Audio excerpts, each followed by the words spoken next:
हळद रुसली कुंकू हसले या मालिकेच्या आजच्या भागाचे अपडेट जाणून घेऊया आपल्या आजच्या या व्हिडिओमध्ये. चला तर मग मित्रांनो, अजिबात वेळ वाया न घालवता सुरुवात करूया. तर आपण आता पाहतो की दुष्यंत हा कृष्णाच्या माहेरी आलेला असतो. तर आता भक्ती त्याला विचारते, दुष्यंताजी सगळं काही ठीक आहे ना? नाही म्हणजे तुम्ही असे अचानक आलात म्हणून विचारते. त्याबरोबर लगेचच सावित्रीसुद्धा विचारू लागते, माझी पूजी बरी आहे ना? तिला काही झालेलं नाही नवं? दुष्यंत सरकार एकदम ठणठणीत झाली का हो माझी लेक? त्यावर दुष्यंत म्हणतो, हो आता बरी आहे ती. त्यावर सावित्री विचारते, ओळखायला लागली का माणसांना? त्यावर मग लगेचच दुष्यंत नाही म्हणतो. त्यावर सावित्री म्हणते, कुठले हे भोग माझ्या लेकीला भोगायला आलेत, मला काही कळना झाले. एवढी फडाफडा इंग्रजी बोलणारी माझी पोर, समद्यांबरोबर चांगलं वागणारी, आणि बघा माझ्या लेकीच्या नशिबाला काय भोग आले दुष्यंत सरकार. मला का नाही लई वाईट वाटतं बघा माझ्या पिलासाठी. लई म्हणजे लई त्रास होतो आई म्हणून तिला हे असल्या अवस्थेत बघताना.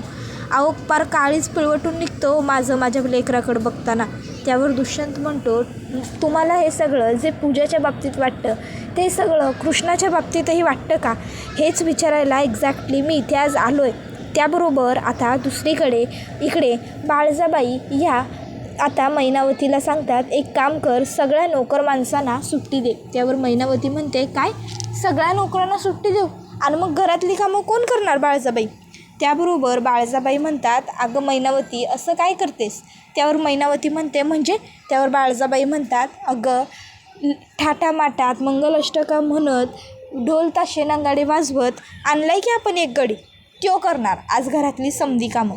आता मैनावतीला तर काही कळत नाही की बाळजाबाई नक्की काय बोलतायत ते. मग आता बाळजाबाई म्हणतात, अगं कृष्णी करेल की घरातली समधी कामं, मी कृष्णीबद्दल बोलायलो, तू तिला सांग कामं कराया, समजलं नवं? त्याबरोबर मग मैनावती म्हणते, अहो हे एकदम झाक्काम झालं की, मी लगेच एक काम करतो, गड्यांना सुट्टी देतो. मग मैनावती गड्यांना सुट्टी द्यायला तिकडनं जाते. त्याबरोबर आता ह्या ठिकाणी पूजा लगेचच बाहेर येते कपाटाच्या आणि म्हणत असते, बाप रे बाळजाबाई, अहो माझा श्वास पार कोंडत आला की काय हे? त्याबरोबर बाळजाबाई म्हणत असतात, आता फक्त तू गंमत बघ, आता बघ मी काय करतो ते. आता त्या कृष्णेला चांगली गळ्यापेक्षा बी वाईट परिस्थितीवर राबवून तो का नाही ते बघत राहा.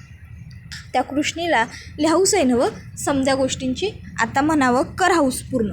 त्यानंतर आता इकडे कृष्णा ही कपडे घेऊन आलेली असते आणि आता ती मशीनला लावण्यासाठी महादू काकांना हाका मारत असते. महादू काका, ओ महादू काका. इतक्यात त्या ठिकाणी मैनावती येते. मैनावती म्हणते, अगं कृष्णा कोणीच नोकर माणसं नाही येत आज आपले सगळे नोकर सुट्टीवर गेलेत. त्यावर कृष्णा म्हणते, अहो मग हे मशीन लावायचं कसं? मला नाही येत. त्याबरोबर मैनावती म्हणते, अगं काळजी नको करू कृष्णा, मी आहे ना, मला येतं की मशीन लावता, मी लावते. त्याबरोबर कृष्णा म्हणते, हां ना, मग चालतंय, मग लावा तुम्ही मशीन. त्याबरोबर आता मैनावती म्हणते, अगं नोकर माणसं नसली का नाही की घरातल्या बाई माणसानंच काम करावं लागतं बघ सगळं, आता आपल्याला करावं लागणार सगळं, आता काय लावायची आपण मशीन. त्यावर कृष्णा म्हणते, होय हे बाकी अगदी खरं बोलायचं काकीसाहेब तुम्ही. मग मैनावती म्हणते, ये तुझे कापडं बी तू सगळी धुवून घे, नाही म्हणजे नोकर माणसं नाहीत, नंतर उगाच तुला तरी धुवायला लागायला नको ना, म्हणून म्हणालो ये. त्याबरोबर कृष्णा होकार देते आणि मग कृष्णा ही तिची कपडे घेऊन येते आणि मग आता लगेचच मैनावती मशनीची बटणं दाबण्याचं नाटक करू लागते आणि मग ती कृष्णाला म्हणते, अगं बाई. त्यावर कृष्णा म्हणते, काय हो काकीसाहेब काय झालं काय? त्याबरोबर लगेचच मैनावती म्हणते, अगं कृष्णा बघ की एक बी बटन दाबणं झालं आहे, म्हणजे मशीन बंद झाली वाटतं. त्याबरोबर कृष्णा म्हणते, काय बंद झाली? त्यावर मैनावती म्हणते, हो आता मला काही कळलं झालं आहे बघ, आता एवढी कापडं धुवायची आहेत, ही कापडं धुवायची कशी आपण?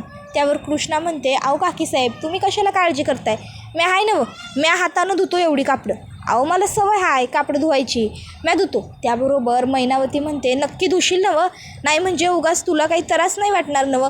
त्यावर कृष्णा म्हणते, अहो नाही काकीसाहेब सवय आहे मला एवढी कापडं धुवायची, त्यामुळं मी धुतो, तुम्ही जावा. नक्की नवं कृष्णे, जाऊ नवं म्या? त्याबरोबर लगेचच कृष्णा म्हणते, हो काकीसाहेब, अहो खरंच जावं बरं तुम्ही. त्याबरोबर मग लगेचच ती तिकडनं जाते. तर कृष्णा ही कपडे धुवायला बसते. मैनावती लपून हे सगळं बघत असते. कृष्णा मस्त कपड्यांना चोप देऊन मस्त ब्रश वगैरे मारून कपडे खसखशीत धुवत असते. त्याबरोबर दुष्यंत म्हणत असतो की हे बघा, तुमचा जसा पूजावर जीव आहे तसंच तुम्ही कृष्णासाठी सुद्धा करू शकता का? नाही म्हणजे मला माहिती आहे तुम्ही कृष्णाबरोबर म्हणजे वाईट नाही म्हणता येणार, तुम्ही कृष्णापासून लांब राहता, तिच्यावर जास्त फार प्रेम वगैरे करत नाही. यामागे नक्की काहीतरी हिस्ट्री असेल, नक्की तुमच्या घरात काहीतरी घडलं असेल मे बी. पण तरीही कृष्णाची खूप इच्छा आहे एकदा तिच्या आईने तिच्या डोक्यावरून मायेने हात फिरवावा, तिला जवळ घ्यावं म्हणून म्हणते मी. त्याबरोबर लगेचच आता दुष्यंतने हे सगळं सांगितल्यावर मग आता सावित्री म्हणत असते, दुष्यंत सरकार, अहो माझ्या धन्यानं, माझ्या कुकवानं त्या कृष्णीला ह्या घरात आणली आधार देण्यासाठी, तिला सांभाळण्यासाठी. पर ती कृष्णा जेव्हापासनं ह्या घरात आली तेव्हापासनं आमचाच आधार हिरावून गेला आणि म्हणून मी त्या कृष्णीपासनं कायमस्वरूपी लांब राहतो बघा. पण तुम्ही म्हणायलायचं नवं म्हणून मी नक्की येईल. त्याबरोबर दुष्यंत म्हणतो, हेच ऐकायचं होतं मला, मी येतो आता. आणि मग दुष्यंत तिकडनं निघून जातो. त्याबरोबर सावित्री ही रडत असते. तर आता भक्ती तिला म्हणते, आहे खरंच तू आपल्या कृष्णीला भेटायला तिकडे जाणार? असं असेल नवं तर देवच पावला बघ. मला तर लई भारी वाटायलं आहे, लई खुश आहे बघ. त्याबरोबर लगेचच सावित्री ही म्हणायला लागते, गप, त्या अवदशी कार्टीचं थोबाड बघायची बी इच्छा नाही आहे मला, समजलं नवं? म्या कशा पाहिजे जाऊ तिच्याकडं तिला बघाया? म्या तिचं तोंड बी बघणार नाही, समजलं? त्याबरोबर मग मात्र आता इकडे कृष्णा कपडे धुवत चाललेली असते. तर आता बाळजाबाई ह्या मैनावतीला इशारा करतात की मैनावती जा, आता आणखीन कपडं घेऊन जा आणि त्या कृष्णाला दे. त्याबरोबर मैनावती लगेचच बाळजाबाईंना होकार देते आणि कापडं आणायला आतमध्ये जाते. तर इकडं कृष्णा मात्र अगदी चांगले स्वच्छ कपडे सगळे धुवत असते, अगदी साबण बिबण लावून मस्त ठोकून ठाकून ती कृष्णा कपडे धुवत असते. इतक्यात त्या ठिकाणी मैनावती आणखीन काही कपडे घेऊन येते आणि कृष्णाला म्हणते, कृष्णा अगं हे पण जरा कपडे धुवायचे होते गं. त्यावर कृष्णा म्हणते, अहो काकीसाहेब ठीक आहे की मग ठेवा तुम्ही इथं, म्या धुतो. त्यावर मैनावती म्हणते, नक्की नवं? कृष्णा म्हणते, हो काकीसाहेब ठेवा आणि तुम्ही काही काळजी करू नका, म्या धुतो हां. आणि मग मैनावती तिकडनं मागे बाळजाबाईंकडे येते आणि बाळजाबाईंना आता ती म्हणायला लागते, अहो मला काही या पुरीचं कळणच झालं आहे की नाही, म्हणजे बघा की कसली कार्टी आहे. आता एवढे कापडं दिले हिला धुवायला तरी बी हिच्या चेहऱ्यावर एक म्हणून थकावट जाणवत नाही आहे, एक रेष नाही थकल्याची. तर इकडे कृष्णा ही आता मस्त साड्या बिड्या अगदी पार चोपून चापून धुवत असते. मैनावती म्हणत असते, काय असली गावठी पोरगी आहे काय माहिती, कसली बनल्या काय माहिती. त्याबरोबर आता इकडे कृष्णा ही मस्त निवांत कपडे धुवत असते. बाळजाबाई म्हणत असतात, थांब बघ पुढं गंमत येत जाते का नाही. इतक्यात कृष्णा दुष्यंतचा एक शर्ट हातात धुवायला घेते. बाळजाबाई म्हणतात, बघ आता हिनं कृष्णानं दुष्यंतचे कापडं घेतल्यात का नाही धुवाया, आता काय होतंय ते बघतच बस फक्त. आता दुष्यंत तिकडे येईल आणि म्हणल तिला, वरडल भांडल तिला. त्याबरोबर त्या ठिकाणी दुष्यंत खरोखरच आलेला असतो आणि दुष्यंत कृष्णाला म्हणतो, अरे यार कृष्णा काय करतेस काय तू, ते शर्ट असं बदलतेस कशाला? अगं त्या शर्टाला असं नको गं मारू, कसं धुतेस तू ते शर्ट, ते ठेवून दे बरं. त्यावर कृष्णा म्हणते, अहो दुष्यंत सरकार असं काय करायला आहे, तुमचं शर्ट केवढं प्रेमानं धुवायलो आहे म्या. त्यावर दुष्यंत म्हणतो, हे तुझं प्रेम आहे कृष्णा, नको धुऊ तू प्रेमाने, तू ते शर्ट ठेवून दे तिथं. अगं ते खूप महत्त्वाचं शर्ट आहे गं, इम्पॉर्टंट शर्ट आहे आणि आपल्याकडे मशीन असताना तुला काय गरज आहे हाताने कपडे धुवायची. त्यावर कृष्णा म्हणत असते, दुष्यंत सरकार तुम्हाला का नाही चांगल्या कामात खोट काढण्याची ना घाण सवय, कशापायी खोट काढायला आहे माझ्या कामात. त्यावर दुष्यंत म्हणतो, अगं मशीन आहे ना, मग मशीनला कपडे लाव ना. कृष्णा म्हणते, हे डबडं, अहो हे डबडं बंद पडलं म्हणूनच तर हातानं कपडे धुवायला लागत आहेत ना व. आणि एक खरं बोलू काय दुष्यंत सरकार, हातानं कपडे धुण्याची जी मजा आहे का नाही, हातानं कपडे धुवून जे स्वच्छ निघतात का नाही, ते मशनीवर कधी बी नाही निघायचे हो, म्हणून धुवायलो, तुम्ही काही काळजी करू नका, मी धुतो. त्यावर दुष्यंत म्हणतो, कृष्णा ते शर्ट फाटेल, ते शर्ट फाटायला नको आहे, ते खूप महत्त्वाचं आहे गं माझ्यासाठी. त्यावर कृष्णा म्हणते, अहो कशाला काळजी करायला सा, नाही फाटायचं, आणि फाटलं तर आहे का नाही, आपल्या इथं त्यो कोपऱ्यावर टेलर आहे का नाही, बंड्या टेलर, मी त्या टेलरकडनं शिवून घेतो. अहो सगळी पोरं शिवून घेतात तिकडनं, आमची चिंगी, बंट्या, बबी मावशी सगळीच. मग तुमचं कापड फाटलं तर तो काय शिवून नाही द्यायचा होय, मी जाईन की त्याच्याकडं आणि स्वतः शिवून घेईन बस का. आता मी धुतो कापडं पटपट. आणि मग कृष्णा पुन्हा कपडे धुवायला लागते. दुष्यंत म्हणतो, अगं कृष्णा तसं नसतं ते. कृष्णा म्हणते, ओ दुष्यंत सरकार तुम्ही थांबावं, मी धुवायलो आहे नवं, तुम्ही कशापायी घाई करायला सा. त्याबरोबर आता बाळजाबाई ह्या मात्र अगदी बघत असतात. बाळजाबाईंना वाटत असतं की आता दुष्यंत कृष्णावरती ओरडणार. तर दुष्यंत कृष्णाला म्हणतो, अगं कृष्णा यार थांब ना, नको ना तसं करूस.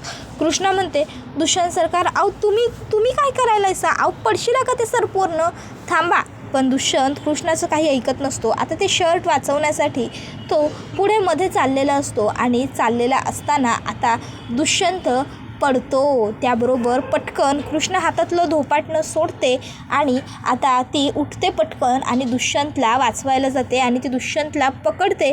पण तिच्या हातातलं जे धोपाटणं असतं ते जातं आणि मैनावतीच्या डोक्यात पडतं. बाळजाबाई मैनावतीचं तोंड दाबतात आणि मैनावतीला तिकडनं घेऊन जातात. त्याबरोबर इकडे दुष्यंत आणि कृष्णा हे दोघंही जण एकमेकाच्या नजरेत पूर्णपणे हरवून गेलेले असतात. दुष्यंत कृष्णाकडे बघत असतो, कृष्णा दुष्यंतकडे बघत असते. दोघंजण एकमेकांकडे बघत राहिलेले असतात. दुष्यंतने कृष्णाचा एक हात पकडलेला असतो तर कृष्णानेही दुष्यंतच्या कमरेतून हात घालून पकडलेलं असतं. दोघंही एकमेकाकडे बघून हसत असतात, लाजत असतात आणि या दरम्यान थोडक्यात बघायला गेलं तर दोघंही जरासे रोमॅन्टिक झालेले असतात. मग आता दोघंही भानावर येतात. कृष्णा दुष्यंतला उभा करते तर दुष्यंत म्हणत असतो की कृष्णा अगं काय सुरू आहे, कशाला धुतीयेस तू ते शर्ट तसं. त्यावर कृष्णा म्हणते आव दुष्यंत सरकार, आता हे मशीन बंद पडलं आहे म्हणल्यावर हे अशीच कापडं धुवावी लागणार ना आणि एक डाव मला सांगा, जर ही अशी कापडं धुतली नाही तर कापडं साठून राहतील की मग काय करणार आपण. मला तर की नाही तुमचं टेन्शनच आलं आहे, तुम्हाला तर काही येत नाही. आता तिकडं तुम्ही शहरात जाणार म्हटल्यावर कशी धुणार तुम्ही कापडं. मला तर बाबा एकदम लोडच आला आहे बघा तुमच्या कापडं धुण्याचा. त्याबरोबर दुष्यंत कृष्णाला म्हणतो अगं एक मिनटं, तुला काय वाटतं मी काय आज एकटा राहायला चाललो आहे का. कृष्णा मी कितीतरी वर्षांपासून असा एकटाच राहतो आहे आणि त्यामुळे मला की नाही तू कपडे धुवायचं काही सांगू नकोस. तिकडे मशीन असतात, मी मशीनमध्ये कपडे धुणार आहे, समजलं ना.